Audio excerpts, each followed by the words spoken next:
Athena Club. You know, shaving used to be something that I dreaded, but Athena Club's products make it more fun and easier to shave. I use their razor. It has disposable heads. I'm still on the first razor head, and it's just as sharp as it was, and it leaves me so smooth, and I don't cut myself as much. The razor kit is only $9 and comes with 2 blade heads, a magnetic hook for shower storage, and your choice of handle color. I got the coral for your information. Show your skin you care with the Athena Club Razor Kit. Sign up today and you will get 20% off your first order. Just go to athenaclub.com and use promo code Silverman. That's ATHENACLUB.com with promo code Silverman for 20% off. Hey!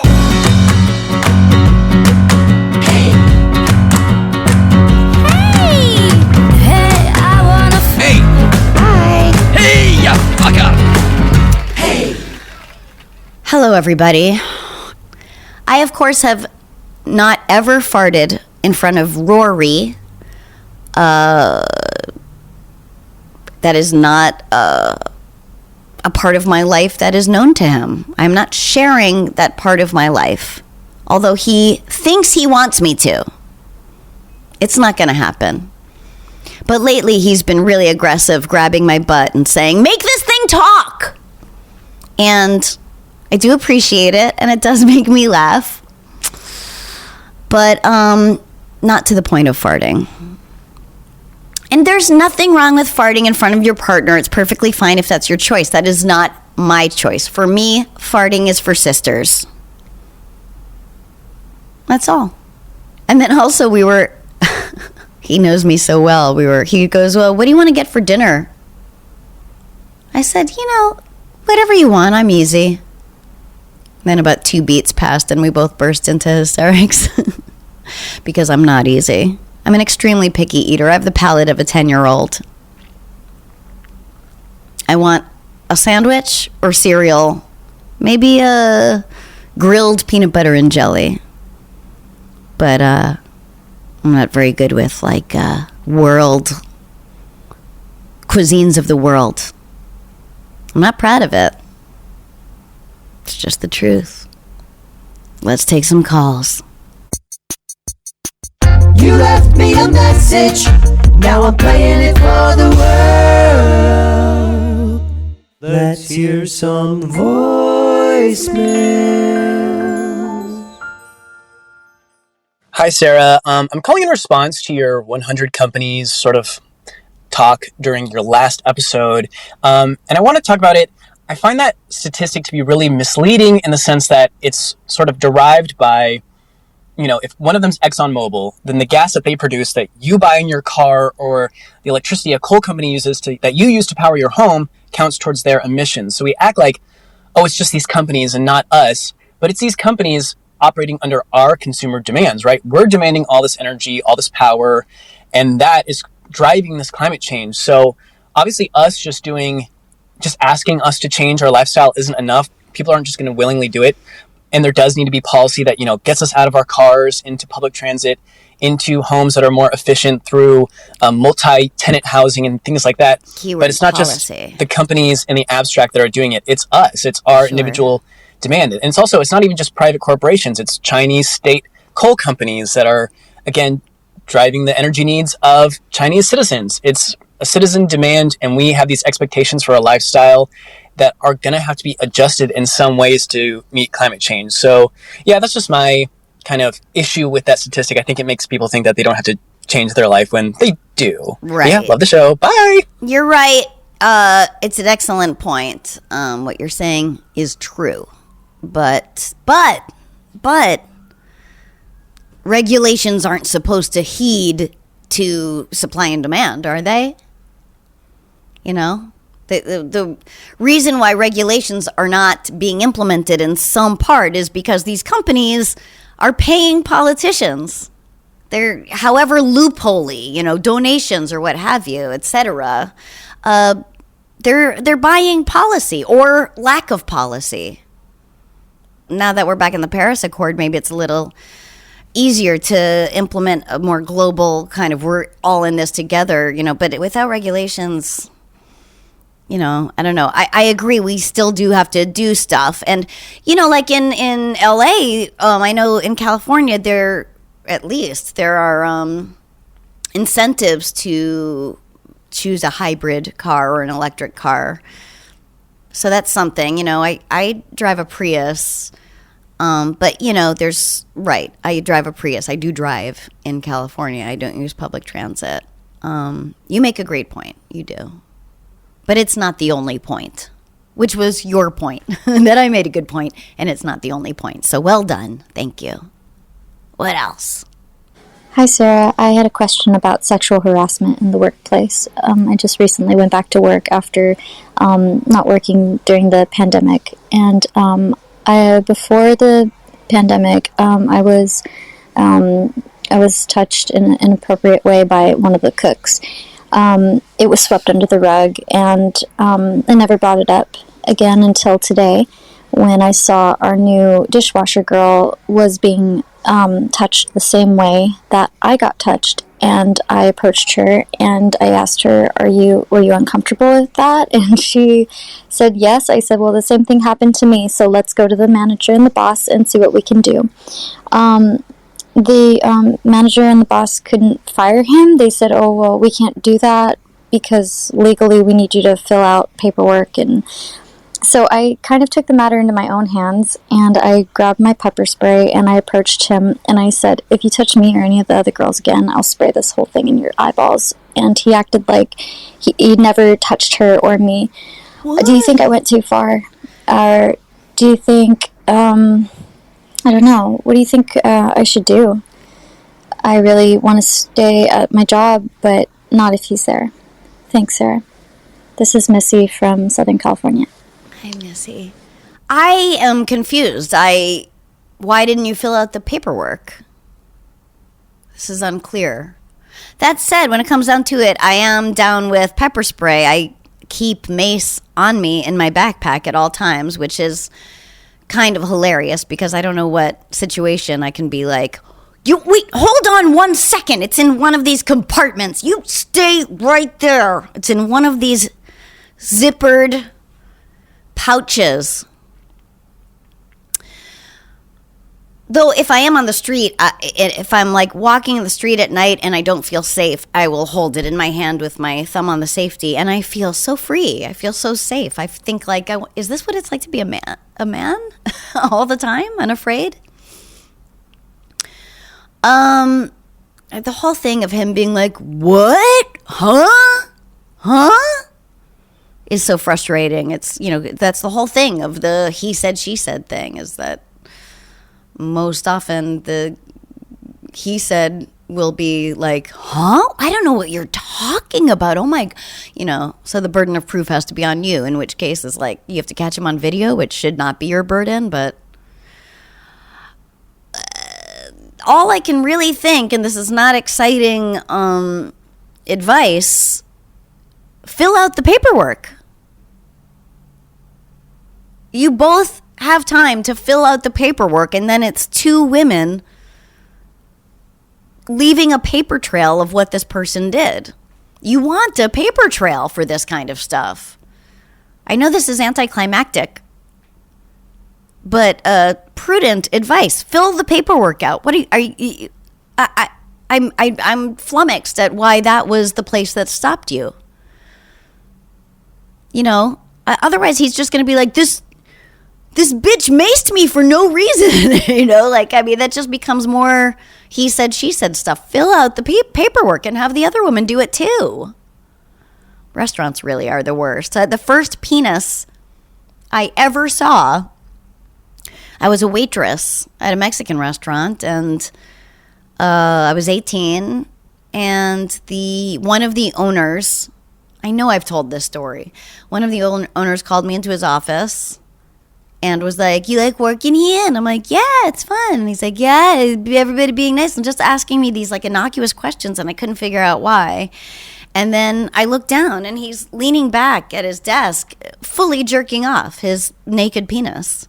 And I remember I got choked up, and I just was like, I have to clean the popcorn machine. And it's just, maddening because they know who to do it to. They know to do it to 18-year-old me, not now me. I wish he did it to my now me. I would be like, oh my God, you're not going to believe what Ronnie just did. He took out his penis. It was like this shriveled, horrifying penis in front of me. Or maybe I would report it to proper channels and fill out paperwork, but I'd probably just crush him emotionally. Maybe not my best self, but they know to do it to the me's at 18 who are not equipped, who blame themselves. The restaurant business is disgusting for some reason. So cokey, very coke fueled. I don't know why. I guess because it's a late night thing. I have no idea. But make the time to fill out the paperwork. You want a paper trail. Do it all by the book. That's all I can say. Here's some ads. Ooh, Lord Jones. The market is saturated with CBD products, so it's important to find products that you know are good quality and can be trusted. For me, that is Lord Jones. Lord Jones was one of the first premium CBD brands on the market and in stores, and their longtime commitment to quality has scored them a long list of celebrity fans. Lord Jones uses only the finest hemp-derived CBD cultivated right here in the USA. All products are lab tested to ensure purity and consistency. I use the Lord Jones bath salt, and I use their moisturizer, their body lotion. It feels like heaven. If you'd like to experience what everyone's talking about, go to lordjones.com/Sarah to get 25% off your first order. That's lordjones.com/Sarah for 25% off your first order. lordjones.com/Sarah. Article. I recently moved into a new house, and one of my favorite pieces of furniture is this gorgeous bed by Article. It's this mid-century bed, and it's got it's a bed frame, and it has the side tables are attached, and it's stunning. Moving or not, if your home needs a refresh, you've got to check out Article. After this year, the two rooms that likely need it the most are the bedroom and the home office. And that's great news because Article's perennial favorite, Sven collection, is expanding to the bedroom with a new Sven bed, a slate of sleek modern desks with ingenious extra storage options like the Fantal, and so much more. This isn't just refreshing, it's downright exhilarating. Article is inspired by a variety of modern design aesthetics like mid-century, Scandinavian, industrial, and bohemian. My favorites, really. You won't believe their fair prices. You can save over 30% over traditional retail prices. Article is able to keep their prices low by cutting out the middleman and selling directly to you. No showrooms, no salespeople, no retail markups. That's the best part about it. Plus, middleman, is that Jewish? Fast, affordable shipping is available across the USA and Canada and is free on orders over $999.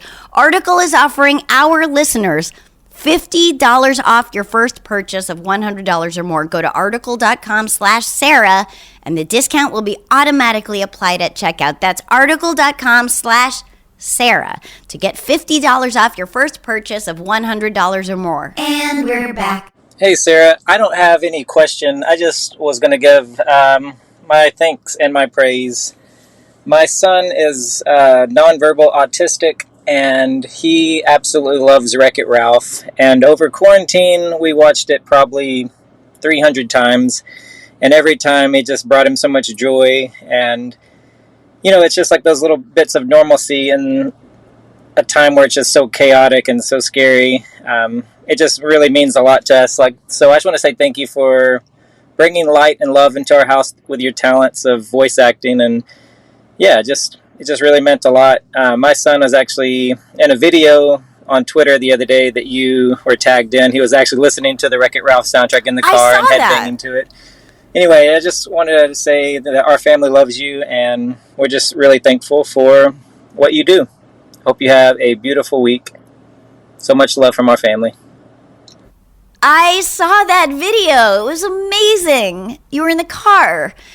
That's so cool. I'm so happy that something I was a part of was able to reach your son, because I know that autism is a mystery and a puzzle That makes me so proud. And I remember you were asking for suggestions of other music you might like, and somebody else suggested Bohemian Rhapsody, and I was like, I second that because I think he would love it. And he seemed to really love like also kind of big band music, because that's really what the music from that song from Wreck-It Ralph is like, just big orchestra sound. That was so joyful and so cool. It's nice to hear from you. Thanks for calling. All right, what else? Hey, Sarah. This is Luis. Sending this voicemail from Brazil. And I love the podcast, so thank you so much for doing it. It's amazing. The reason I'm calling is I recently broke up with my ex, and we were together for 3 years, and I thought he's 41, I'm 32, and I thought we had this very mature adult relationship. But, for different reasons, it ended 3 weeks ago. And I found out that his computer was at my place recently, like a week ago. And I opened it and I went in and I saw a bunch of his conversations with his sister. And it was just an awful conversation about me. And they weren't even talking about the reasons why we broke up. He was just basically shit talking about me. And he said I was poor, he said I was ugly, and he said I wasn't even that hot to begin with. My question for you is, should I confront him? Like, a big part of me wants him to know that he said all these things and that he's a fucking asshole. I don't know. What would you do? This is a tough one because I don't know that I would open someone else's computer. I don't know that I would be in that situation. That's private, so not to put the blame on you. I'm just saying when you do that, you are looking for something terrible and something about yourself. And these things about you, whether they're about you or not, are private. So I want to say it's kind of not your business. And I know that sounds so harsh, but now you've seen it and you can't unring that bell. I think when I say unring that bell so much that I think it warrants some kind of audio drop where, like, it's the sound of a bell but played backwards or something. That'd be fun. All right. Sorry. I'm just saying, look, this sucks, and I'm sorry, and it must be hurtful, to read something like that. But before deciding to confront him, I would ask yourself, have you ever confided in someone and made unsavory comments about another person, someone even that you care about, someone that you're with, or a member of your family? Have you never done that? If your answer is, I have never done that, then you have officially won life.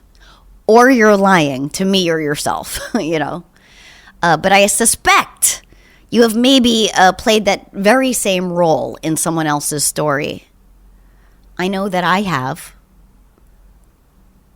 And the difference is they did not read your private phone or computer. It's shitty that he said those things. And he sounds like a shitty person. It's shitty that he said those shitty things. And it's more a reflection of him than you, I'm sure. You knowing this is a reflection on you. Maybe it would give you satisfaction to tell him you saw it. Imagining you do it might be more satisfying than actually doing it, would be my guess. But I would say most of us humans, do confide in friends and family about personal relationships. And I can't imagine you haven't done the same. You may have confided in someone that may, if they heard it, hurt someone else. And the plan is they don't hear it or see it. So I don't want this to give you a complex about your looks. It's truly on him and his ego and his insecurities. You're beautiful and you deserve love. That I know. Here's some ads. Bright side, yes. The past year has taken an unprecedented toll on all parts of our lives. So if your mental health has suffered, you are not alone. And help is closer than you think with Brightside. Brightside offers help for the full spectrum of anxiety and depression conditions. So no matter what you're feeling, you will get a treatment plan tailored to your specific needs on your schedule. And you can get help right from your home. To me, someone who has and does suffer from anxiety and depression, dealing with it is the best thing I've ever done. Going to therapy, seeing a doctor, getting medication that helps me, all those things are things you can get through Brightside. Whether you choose therapy, medication, or both, all plans follow the highest clinical standards, are based on American Psychiatric Association guidelines, and 85% of Brightside members feel better within 12 weeks. And it's affordable. And that's what's so important, with a flat monthly fee, no hidden costs, you can get all the help that you need without worrying about a big bill.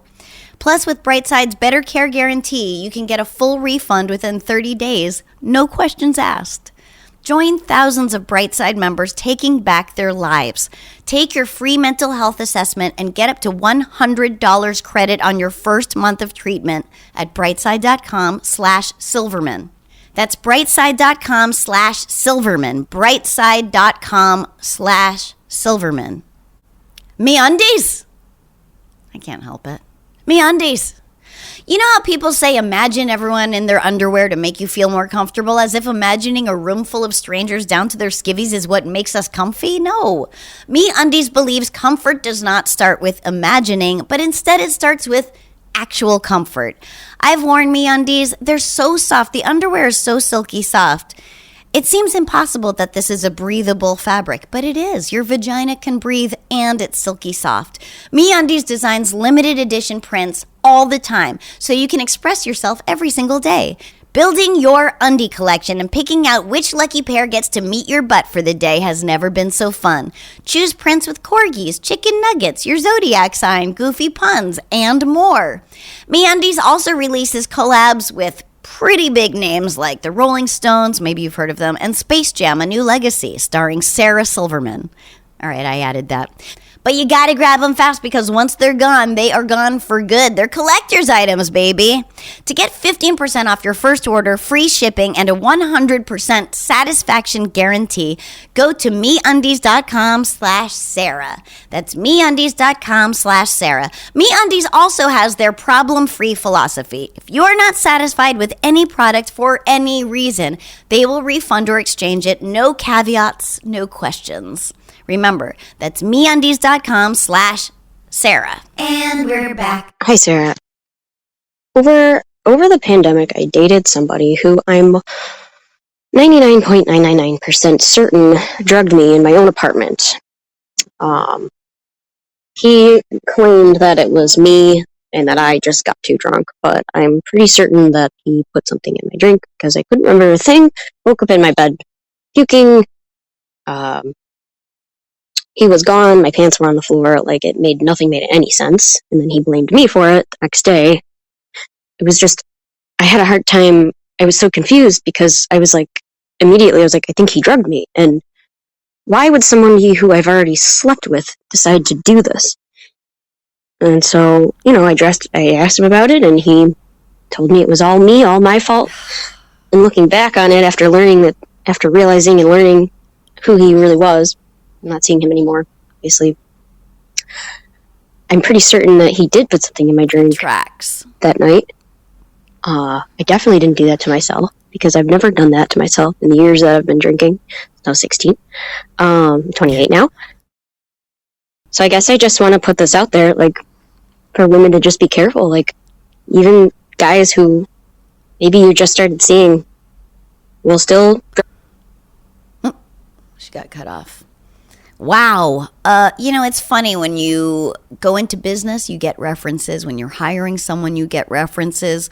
When you start a new relationship, there are no references. I mean, for better or worse, there's social media, so you can kind of investigate and see who their friends are. They look like they've got a nice friends, nice family, you know.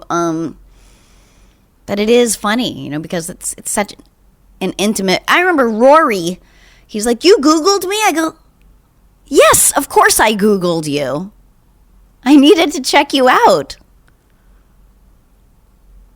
I don't know. I think that seeing who people's friends are and that's very helpful. But my guess is that maybe you have looked into who he's dated in the past. And if you haven't, if there's a way you can figure out who he's dated in the past and reach out to them, that might be really key, because my guess is if he drugged you, he drugged them. Anyone who's hooked up with him or dated him in the past, I would try to reach out to them and just ask them. Because then you've got something, and you can maybe stop him from doing it more. I think that seems like the smartest thing to do. Why would he do that? I don't know. People are weird. Maybe it's the limpness of your body, you know. Maybe it's the helplessness, you know. Who knows what deranged shit is going on? I don't know. But looking back, it seems like it maybe tracks with stuff that you subsequently found out about him. So yeah, go back and contact people he's dated. For sure. Yikes. All right, what else? Hi, Sarah. This is Jess from Florida. And first of all, I wanted to say that your show that came out yesterday was phenomenal. Very thought-provoking stuff. The thing that stood out to me the most was what you said about loving yourself, and the man that called in and didn't understand. He didn't get it. Yeah. And it really resonated with me because, and I didn't realize it until I heard that, but it was striking a chord because I'm pretty sure my father is in that boat, and we have a pretty strained and weird relationship, and I think it stems from partially because he doesn't love himself, that he really, really struggles to love anybody else. And I know he really wants to. And I know you have a great relationship with your dad, which is really cool. And it's something that I've always kind of wished I had. And I know he wishes he had it with me as well. And we just can't seem to figure it out.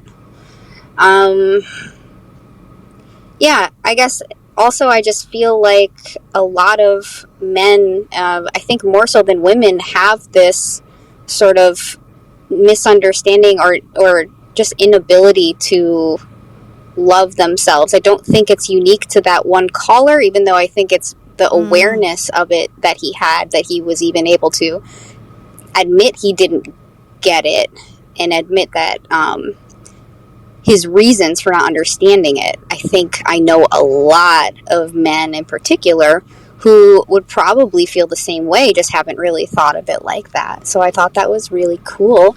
And I'm wondering, I guess, you know, if you have any advice for how to approach that topic, knowing that I just have a really shaky relationship with my father, and you don't. So as someone who kind of grew up on the other side of that, I wonder if you have anything that you would recommend, knowing that we're just not very emotional, touchy-feely people, and maybe that's kind of the reason. So yeah, that's all. I love you so much. I love your show, and I love your brain. Take care. I just heard her ways turning west on. Interesting point. And about men experiencing it more, I would say I know many women who do not accept themselves, who look in the mirror and are disgusted with what they see, and it's heartbreaking. But I do think what you're noticing in men is there is this compounded element to it where they are raised, especially men of a certain generation, like my father, your father, with real toxic masculinity, you know, raised to be ashamed of having emotions, to be ashamed of having feelings, to feel that is not manly, to be emasculated by having feelings, which is absurd, but really, really common. It's how it's ingrained in their bones. when of course all those feelings are what make us human. It's all we're made of. So men and women both struggle with it. We have kind of different kinds of struggles with accepting ourselves, I think, would be my take on that. I'm really sorry about your relationship with your dad and feeling like you can't kind of break in there. I mean, maybe this is dumb, but maybe just ask him like, hey, can we make a time to talk some real shit? See how he responds. Maybe there's a beer involved or a puff of weed or nothing at all. I mean, maybe you might record him, either video or audio, which possibly might shut him down. I mean, my dad is odd, but years ago I put a camera on him and just pressed record, and for some reason it made him vomit out information about himself like a confessional. It was fascinating. But, like most men of his generation, he suffers massively from being raised in and with toxic masculinity. But I don't know. There's no tricks to it. What if you make a date with him for lunch or to hang out and you just ask him if he would be willing to talk real deal emotional stuff with you for you? You're my dad. I want to know everything about you. I want to know what makes you tick. I want to know about your family dynamic growing up. I do think that parents really are pretty tickled when their kids are interested in their lives and their home dynamic and their experience as children. And it's going to be so informative. And just expressing it might be really big for him. It seems obvious, but maybe it's not something you've really thought of doing. I don't know. My dad is... Look, I know what you see is this amazing relationship between my dad and I, and he's one of my best friends, but he's totally fucked up, and he's come through so much in his life, and he would tell anyone that they should be in therapy, and yet he has never gone to therapy. I think he's terrified of what he might find there. Who knows if he'd even be able to be, like, open or real. My dad is very... I can't think of the word, but he, if you ask him questions, half the time he just deflects with jokes. And it is, on one hand, can be charming, but is mostly really maddening. But there are ways that when I've been alone with him, we've gotten into I've found out really interesting things about his life that explain so much. There's a lot of shit there, So maybe, when it's just the two of you, he can really get real, especially if you're interested and you let him know that. But it's a lot and you got to ask for it. Sometimes it's just about asking about his childhood, that you want to learn about your family tree and what those dynamics are and what those relationships were like. Finding out about his childhood and his relationship with his parents, his grandparents, is going to give you a lot of information. It's going to give you a lot of answers. But, you can ask anything. You're doing an interview. I remember my therapist telling me, like, when going home was really stressful to be around my various family members. And I remember he said, pretend you're an interviewer. You're writing a piece. You're an investigative reporter, and you're writing a piece on this family. Because it sounds silly, but it takes you out of it. And you're able to kind of observe with a little more empathy than when it's part of you that you see. It's interesting. I don't know. Maybe bribe him. My dad will do pretty much almost anything if you give him a McDonald's chocolate shake. I don't know. What else? Hello, Sarah. You are one of my all-time favorite comedians, and you've inspired me to do comedy as well, so thank you for that.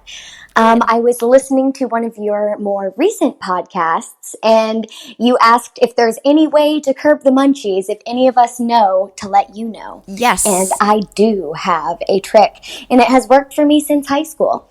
And it's every time you smoke a bowl or a joint, whatever it may be, drink a full bottle of water. It will fill you right up. You will be super hydrated and you won't be cotton-mouthed later.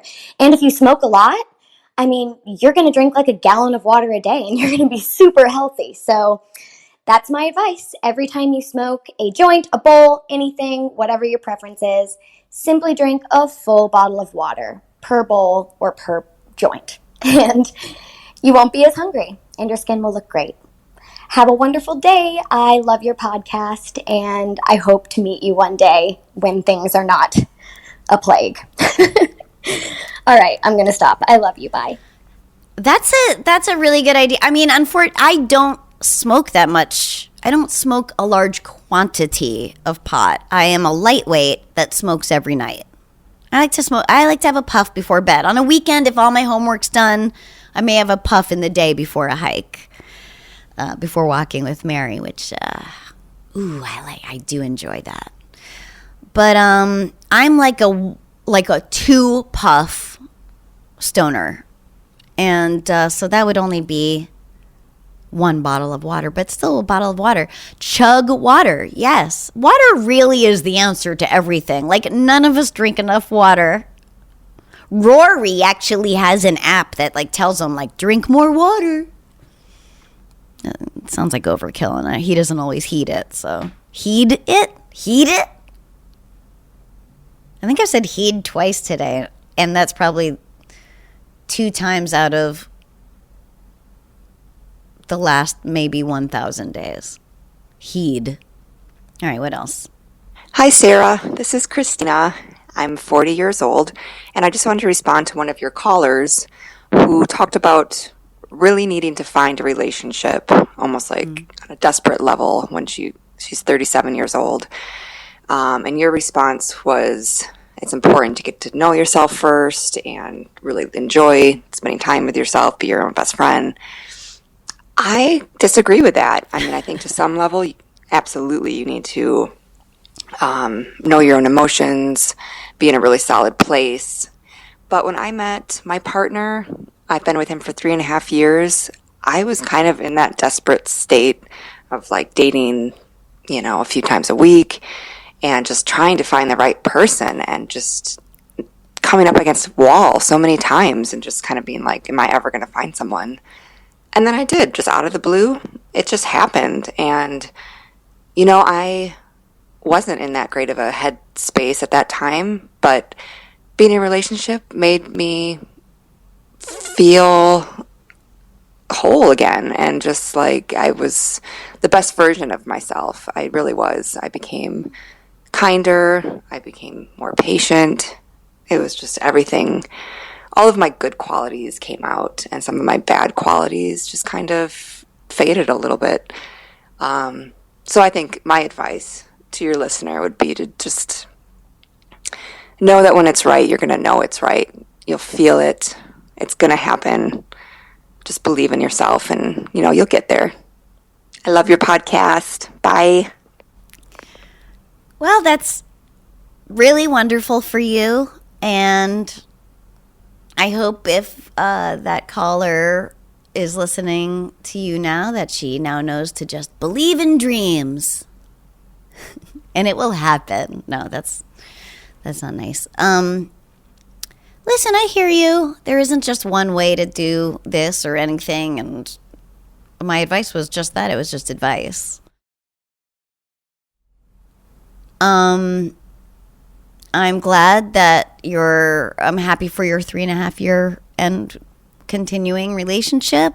And I'm glad that he has made you whole. I prefer personally to at least attempt wholeness myself.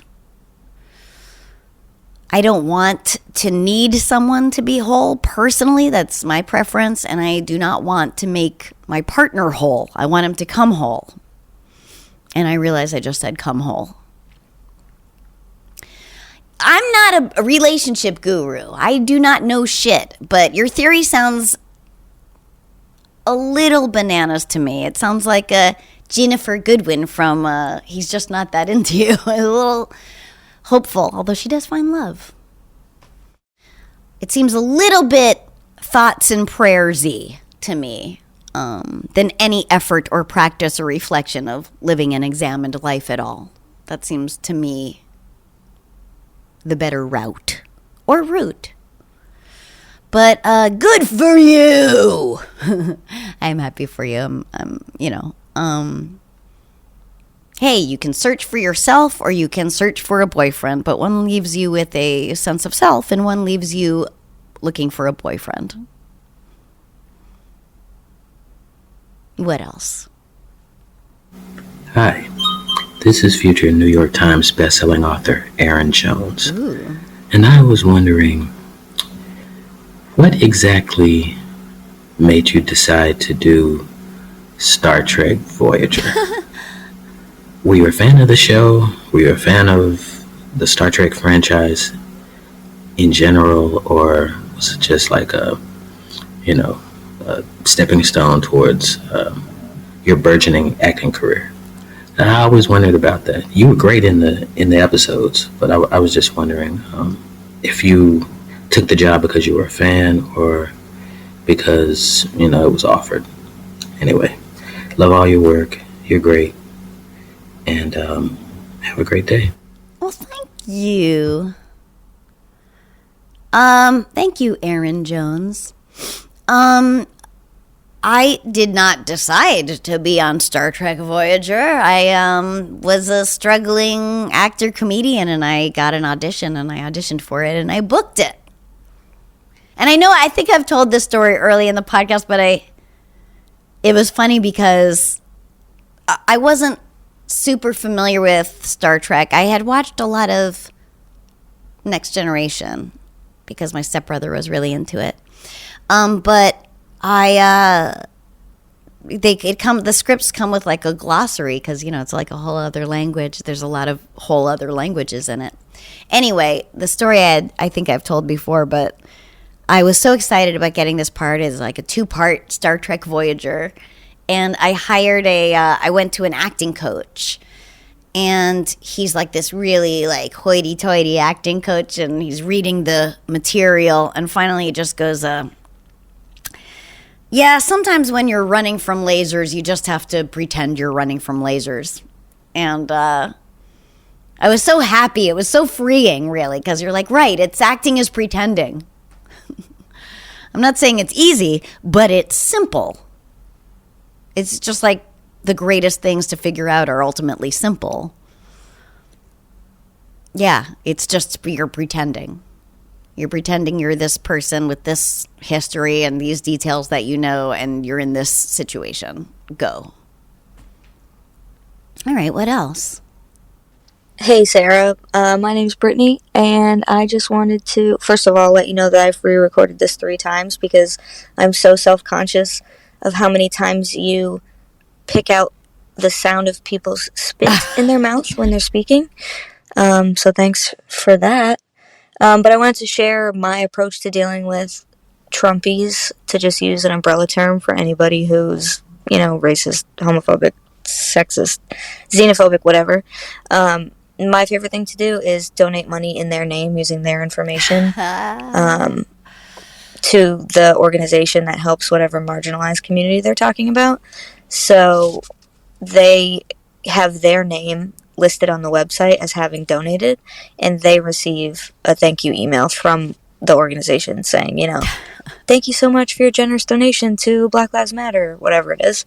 And there's nothing they can do about it, and it's fucking awesome, and it makes you feel really good, and it makes them really mad and confused, and I think it's the right approach. So let me know if you use that at all, and you're welcome. You're funny. That's funny. I mean, it certainly does not move forward progress in any way or change anyone's mind, but if it satisfies you and it gives money to a good organization, then yeah, go for it. I mean, when I used to be on the road, I would FedEx myself weed to various places on the road illegally. Am I going to get arrested? Maybe I'm lying, though. Maybe this is just a comedy routine. Anyway, I would FedEx myself weed from the road, and I would pay in cash and make the return address Governor Rick Perry, Austin, Texas. Yeah, it's little pleasures. My friend Dave Juskow years ago would. I remember one time I went to Europe and I needed weed, and he FedExed me weed from he had like an office job where he could FedEx stuff, and he would FedEx me weed and make the return address the Sklar Brothers.